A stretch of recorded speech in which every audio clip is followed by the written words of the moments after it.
নজর রাখবো পরবর্তী সংবাদে। সামান্য কিছু কথা কাটাকাটিকে কেন্দ্র করে তা যে আগামী দিনে বিরাট আকার ধারণ করে তারই হয়তো এক চিত্র উঠে আসলো আজ আমাদের সংবাদ মাধ্যমের ক্যামেরায়। কিছু একটা কথাকে কেন্দ্র করে কার্যত দেখা গেছে ছুরিকাহত হয়েছে এক যুবক।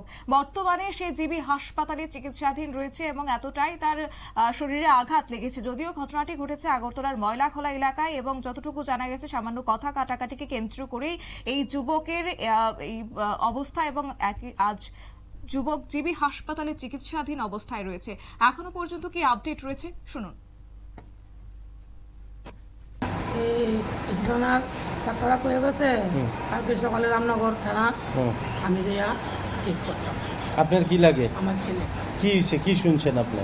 আমি আমার পুলিশে ছিলাম, বাড়িতে গেছে যে ডাকছে, উঠছি স্যাররা আপনার কি আমি আমার ছেলে এত জীবিতে একটু চিল্লা টুল্লা গেছে গা কাটা বলে মারছে, জীবিতে আমরা নিয়ে ভর্তি করেছি, আপনার চলেন। কে?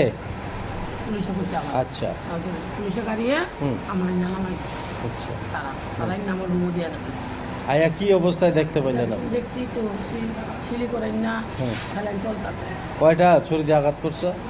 একটা ছুরি দিয়ে একটা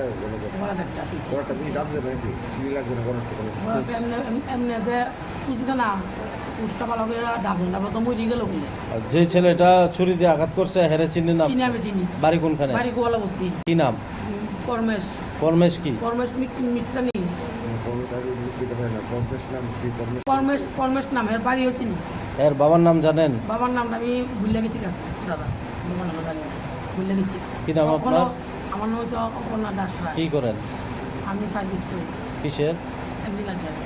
আপনার ছেলে মেয়ে কয়জন? আমার ভাই বোন 2 জন, মেয়ে বিয়ে দিচ্ছি।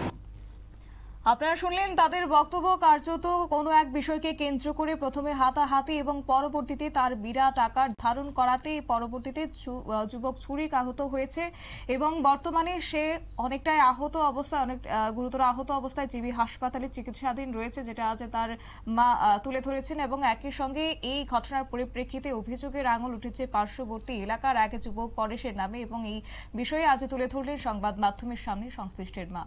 এই নিয়ে ছোট একটি বিজ্ঞাপন বিরতির সঙ্গে থাকুন।